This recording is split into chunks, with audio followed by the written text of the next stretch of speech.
பேரிடர் வந்தால் நம்மளுக்கு உதவி கேட்டால் ₹1 கொடுக்கறது இல்ல, நம்ம வரிப்பணத்தை எடுத்துட்டு போய் சுருட்டி வச்சுக்கிட்டு.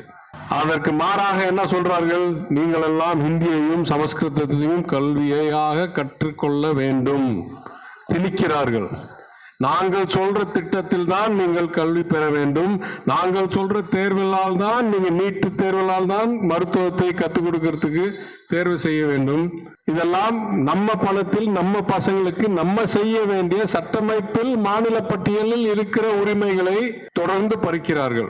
இதையெல்லாம் தாண்டி ஒரு கொடூரமான ஒரு ஆளுநரை சென்னையில் வைத்துவிட்டு, கொடுக்கிறத படிக்கிறதுக்கு கூட திறனில்லாத ஒரு நபரை வைத்துவிட்டு, சட்டமன்றம் உருவாக்குற எந்த சட்டத்துக்கும் கையெழுத்து போடாம தூங்கிட்டு சாப்பிட்டுட்டு பல கோடி ரூபாய், நான் நிதி அமைச்சராக இருக்கும்போது வெளியே எடுத்து காமிச்சிருக்கேன், பல கோடி ரூபாய் எங்க போகுதுன்னே தெரியாம பல கோடி ரூபாய் செலவு பண்ணிட்டு இருக்க, எந்த பணியையும் ஒழுங்கா செய்யாத ஒரு கொடூரமான ஒரு ஆளுநரை இங்க திணித்து இருக்கிறார்கள், நம்ம பின்புறுத்துறதுக்காகவே. இதையெல்லாம் மறைப்பதற்கு 50 ஆண்டுகளுக்கு முன்னால் நடந்த ஏதோ கச்சத்தீவுன்னு எடுத்து ஒரே ஆள் 7 வருஷத்துக்கு முன்னால ஏதோ பிரச்சனை இல்லைன்னு கொடுத்த RTI ரிப்ளையை ஒரே ஆள் 4 நாளில் புது RTI ரிப்ளைக்கு உருவாக்கி அமைச்சராக, இதுக்கும் அதுக்கும் முரண்பா பச்சை பொய்யை சொல்லி ஏதோ ஒரு பொருளையை எழுப்ப பார்க்கிறாங்க. நான் கேட்கிறேன், படித்த மாநிலத்தில், பகுத்தறிவு இருக்கிற மாநிலத்தில், அனைவருக்கும் கல்வி பெற்ற மாநிலத்தில் இந்த மாதிரி டுபாக்கூர் வேலை எல்லாம் எவ்வளவு நீடிக்கும்னு நினைக்கிறாங்கன்னு எனக்கு புரியவே இல்லை. பொய்யா சொல்லி தோல்வியை மறைக்கும் முயற்சியில் இருக்கும் இந்த ஆட்சி ஒரு நாள் நீடித்தால் இந்தியாவுக்கும் ஜனநாயகத்துக்கும் தமிழ்நாட்டுக்கும் படும் தோல்வியாக தான் நாம் கருத வேண்டும். இதுவரைக்கும் 10 ஆண்டுகளில் செய்யாததை இன்னொரு முறை கொடுங்க, இன்னும் 25 ஆண்டுகளில் நான் பண்ணி காமிக்கிறேன் என்கிறார் ஒரு பிரதமர். 10 ஆண்டுகளில் என்ன செய்தார்?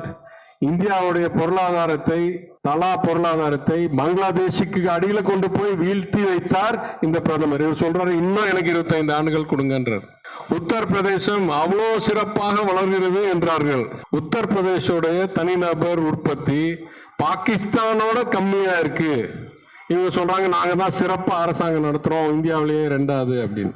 இந்த தேர்தல் பத்திரம் என்ற உலகத்திலேயே மகா ஊழலை உருவாக்கி, அது மூலம் ஊழலை நிர்வாகப்படுத்தி CBI, IT, ED எல்லாம் வைத்து அரசியலுக்காகவும் சம்பாதிக்கிறதுக்காகவும் மட்டும் நடத்துகிற ஒரு அரசாங்கம் இந்த ஒன்றிய அரசாங்கம். சிலர் கூறுகிறார்கள், இந்த தேர்தல் ஜனநாயகத்துடைய உயிரா சாவா என்ற தேர்தல் அப்படின்னு. நான் கூறுகிறேன், இன்றைக்கு இருக்கிற தகவல் அடிப்படையில் உச்சநீதிமன்றம் தீர்ப்பினால் தேர்தல் பத்திரம் தகவல்கள் வெளிவந்த அடிப்படையில் நான் கூறுவேன், ஜனநாயகம் ஏற்கனவே செத்து விட்டது இந்த நாட்டில். இப்போ கேள்வி, இந்த தேர்தலில் செத்த பிணத்தை இவர்கள் திருப்பி வந்து சுடுகாட்டுக்கு கொண்டு போய் முழுமையா எரிக்க போறார்களா, இல்லை அப்பர், பெரிய புராணத்தில் அப்பர் அவருடைய தொண்டரின் மகன் வாழை இலையை உணவுக்கு வெட்ட போகும்போது பாம்பு கடிச்சு விஷத்தால் செத்த அந்த பையனை மந்திரம் சொல்லி சாமிக்கு வேண்டி அந்த பிணத்தை திருப்பி விஷத்தை வெளியெடுத்து உயிருக்கு கொண்டாந்தபடி இந்த தேர்தலுக்கு பிறகு இந்த செத்து போய் கிடக்கிற ஜனநாயகத்தை திருப்பி இந்தியா கூட்டணி உயிருக்கு கொண்டு வர முடியுமா என்றுதான் இந்த தேர்தலுடைய முக்கிய கேள்வி.